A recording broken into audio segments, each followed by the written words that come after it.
नमस्कार दोस्तों, स्वागत है आप सभी का टीएलटी टूर गाइड में। दोस्तों आज की वीडियो में हम बात करने वाले हिमाचल प्रदेश राज्य में स्थित उत्तर भारत के सबसे लोकप्रिय हिल स्टेशनों में से एक शिमला और मनाली के बारे में कि आप यहां कब जाएं, कैसे जाएं, यहां रुकने और खाने पीने की क्या क्या सुविधा है और शिमला से मनाली आप कैसे पहुंचे और यहाँ कहाँ घूमे और यहाँ पे कौन कौन सी एक्टिविटीज को करे। तो ये पूरी A to Z complete information आज मैं आप सभी को वीडियो में दूंगी और वीडियो के अंत में ये भी बताऊंगी कि आपका शिमला और मनाली को घूमने में कुल कितना खर्चा लग सकता है। तो इसलिए इस वीडियो को बिना स्किप किए पूरा अंत तक जरूर देखेगा ताकि आपको शिमला और मनाली यात्रा से रिलेटेड पूरी कंप्लीट इन्फॉर्मेशन मिल सके। तो चलते वीडियो को स्टार्ट करते हैं और बात करते सबसे पहले हिमाचल प्रदेश की। हिमाचल प्रदेश पश्चिमी हिमालय में स्थित 11 पहाड़ी राज्यों में से एक, अपनी असीम सुंदरता, पर्यटन स्थल और अपनी आकर्षक जगहों के लिए जाना जाता है। और हिमाचल प्रदेश की सीमा पूर्व में उत्तरांचल, उत्तर में जम्मू कश्मीर, पश्चिम में पंजाब और दक्षिण में उत्तर प्रदेश से सटा है। साथ ही हिमाचल प्रदेश का अनुकूल वातावरण, सुरम्य प्राकृतिक दृश्य,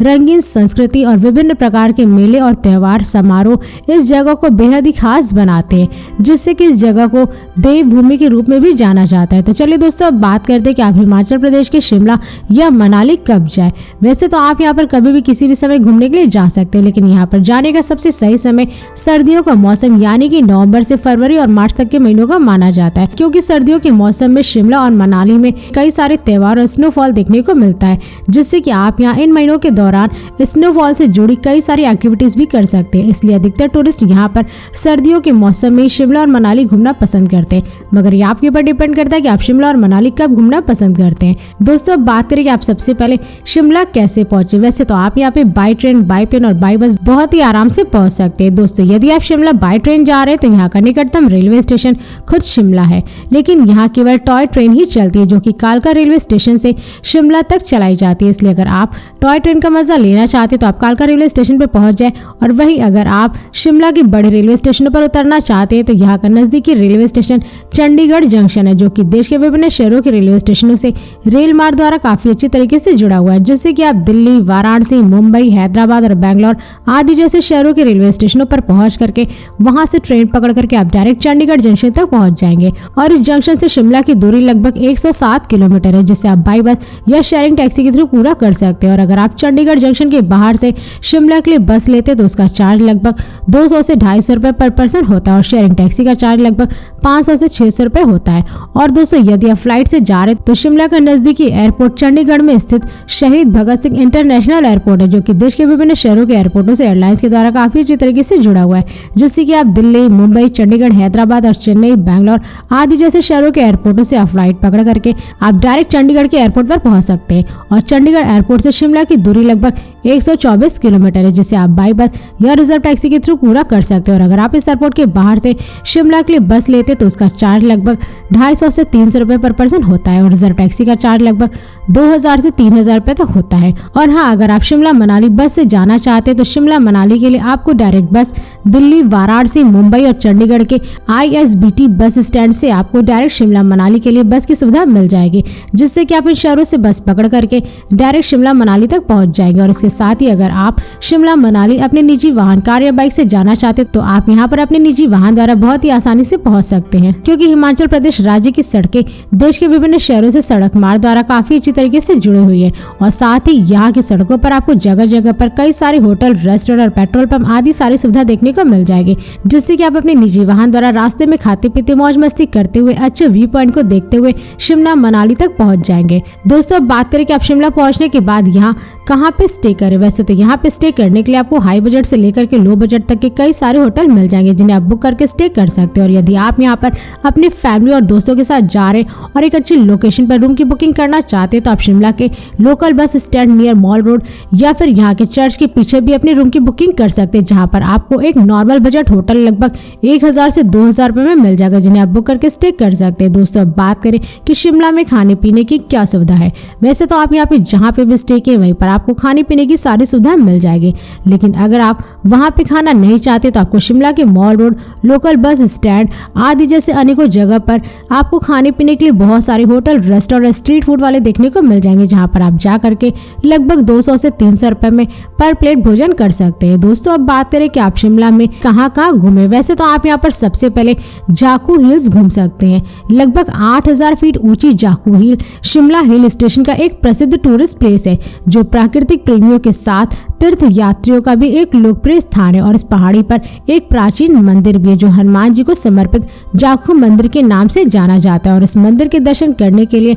आप रोपवे से भी जा सकते हैं, जिसका चार्ज आने जाने का लगभग 500 रुपये पर पर्सन होता है। और इसी के साथ ही आप यहाँ क्राइस्ट चर्च, कालीबाड़ी मंदिर, द रिज, मॉल रोड, लक्कड़ बाजार, स्टेट म्यूजियम, तारा देवी टेम्पल आदि जैसे टूरिस्ट प्लेसेस को भी घूम सकते हैं। और इन सभी टूरिस्ट प्लेसेस को घूमने के बाद आप अपने रूम में रेस्ट कीजिए और फिर नेक्स्ट डे यानी कि दूसरे दिन अगली सुबह आप शिमला से लगभग 14 किलोमीटर दूर निकल जाए कुफरी घूमने के लिए, जहां पर पहुंचने के लिए बस का चार्ज लगभग 40 से 50 रुपए पर पर्सन होता है। और वहीं पूरे दिन टैक्सी का लगभग 1200 से 2000 रुपए तक का चार्ज होता है। तो दोस्तों कुफरी पहुंचने के बाद आप यहाँ पर skiing, hiking and trekking, horse riding, yak ride और zip lining, cycling, river rafting और पैराग्लाइडिंग आदि जैसे एडवेंचर एक्टिविटीज का आप आनंद यहाँ पर ले सकते हैं। और इन सभी एक्टिविटीज को करने के बाद अगर आपके पास समय बचता है तो आप कुफरी के और भी टूरिस्ट प्लेसेस को घूम सकते हैं, जिनमें Kufri adventure park, snow point, Himalayan nature park आदि जैसे कुफरी में पर्यटन स्थल है जहाँ पर आप सभी जा सकते हैं। तो दोस्तों इस सभी टूरिस्ट प्लेसेस को घूमने के बाद आप चले जाए रिजर्व टैक्सी या प्राइवेट बस से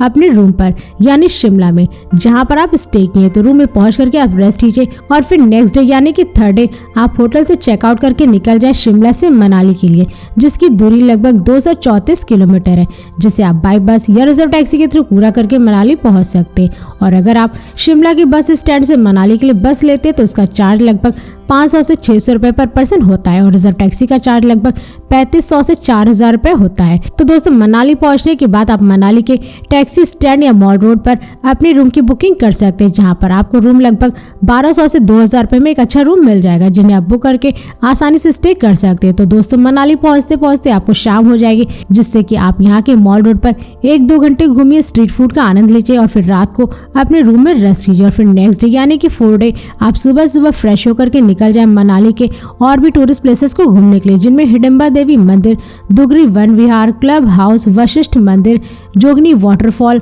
मनाली वाइल्ड लाइफ सेंचुरी आदि जैसे मनाली के टूरिस्ट प्लेसेस है जहां पर आप सभी जा सकते हैं। और इन सभी टूरिस्ट प्लेसेस को घूमने के बाद आप शाम को अपने रूम में रेस्ट कीजिए और फिर नेक्स्ट डे यानी कि 5th डे आप निकल जाए मनाली से लगभग 11 किलोमीटर दूर सोलांग वैली के लिए। यहाँ पर पहुंचने के लिए आपको बस या रिजर्व टैक्सी बुक करना होता है। अगर आप सोलांग वैली पहुंचने के लिए मनाली से बस लेते तो उसका चार्ज लगभग 30 से 40 रुपए पर पर्सन होता है और रिजर्व टैक्सी वाला आपको लगभग 2000 रुपए में पूरे दिन सोलांग वैली घुमा करके मनाली छोड़ देगा। तो दोस्तों सोलांग वैली पहुंचने के बाद आप यहाँ पर पैराग्लाइडिंग, पैराशूटिंग, घुड़सवारी, मिनी ओपन, जीपों की सवारी, स्कीइंग, जोराबिंग आदि जैसे एडवेंचर एक्टिविटीज आप यहाँ पर कर सकते हैं। और इन सभी एक्टिविटीज को करने के बाद अगर आपके पास समय बचता है तो आप यहाँ के और भी टूरिस्ट प्लेसेस को घूम सकते हैं, जिनमें रोहतांग ला, सिस्सू वाटरफॉल, हमता पास, हनुमान टिब्बा और अटल टनल आदि जैसे टूरिस्ट प्लेसेस है जिससे आप सोलांग वैली में घूम सकते हैं। और हाँ, यदि आप शिमला, मनाली, कुफरी और सोलांग वैली की यात्रा से रिलेटेड